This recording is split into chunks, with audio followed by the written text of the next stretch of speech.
La parole est à Monsieur François Jolivet, rapporteur spécial de la Commission des finances, de l'économie générale et du contrôle budgétaire.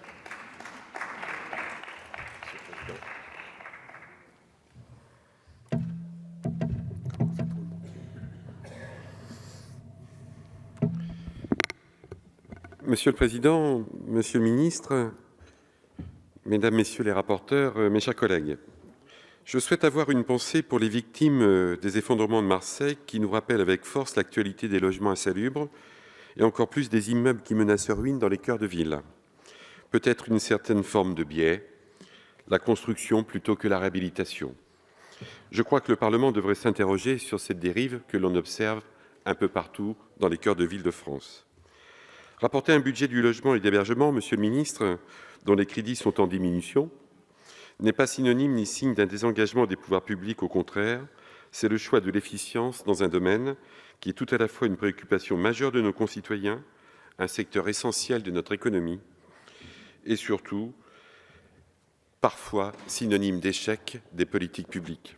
Un échec coûteux budgétairement, mais surtout sur le plan symbolique, qui a nourri la France et sans doute les Français d'une défiance à l'égard des politiques publiques dans ce domaine. En un mot, en matière de logement, il n'y a pas de corrélation entre crédit budgétaire et crédit politique.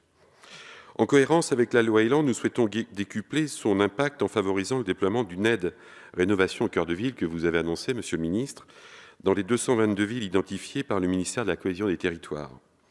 Ce dispositif concerne exclusivement les opérations de réhabilitation. Cela répond à l'impératif de territorialisation des politiques du logement. C'est ce que nous faisons et ce qui vous sera proposé.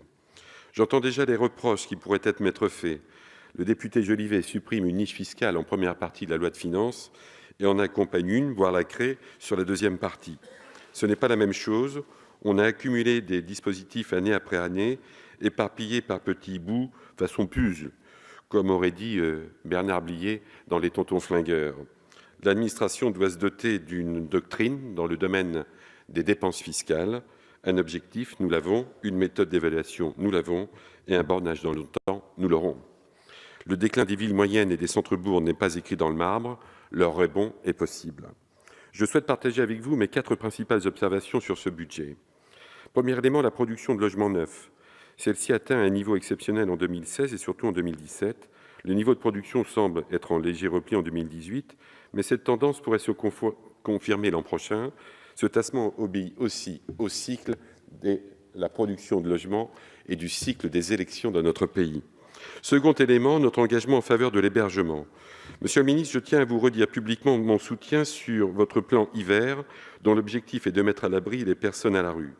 Par ailleurs, le dispositif Logement d'abord, actuellement en phase d'amorçage, revêt un caractère déliamment novateur, puisqu'en fait, il est un changement systémique profond de l'approche de ce type de dossier. Pour autant, les auditions conduites pour mon rapport font apparaître la nécessité pour les acteurs, services de l'État, associations et bailleurs, de clarifier les règles. Le risque d'embolie du dispositif d'hébergement en Île-de-France n'est pas derrière nous. C'est pour cela que doit être exploré le statut des familles migrantes avec enfants hébergées en logement. Ces familles qui fuient leur pays, qui quittent un logement, sont placées à l'hôtel. Elles pourraient être hébergées directement dans des logements HLM vacants avec l'aide d'associations intermédiaires. C'est le sens de mon amendement sur l'allocation de logement temporaire.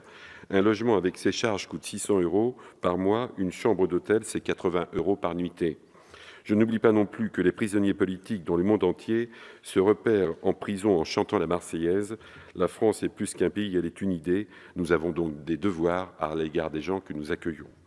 Troisième élément, la réforme du calcul des 3 allocations de logement.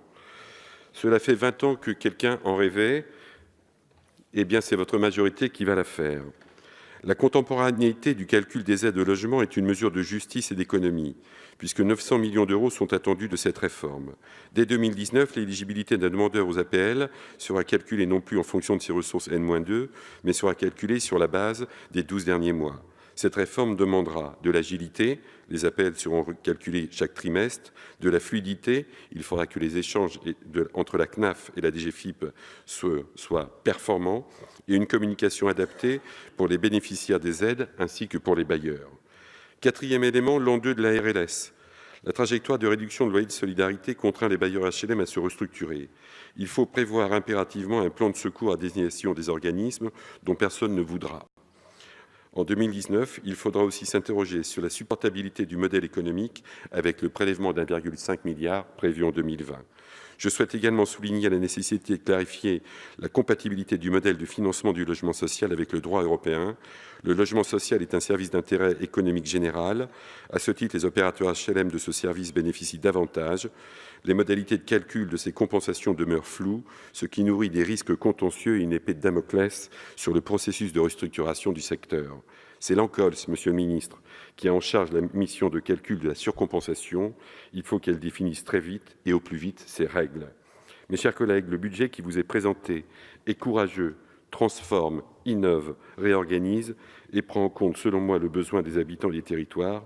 Quant à vous, Monsieur le Ministre, je voudrais vous remercier pour la force de votre engagement et votre humanité dans le traitement des dossiers. Je vous remercie. Merci, mon cher collègue, monsieur le rapporteur. La parole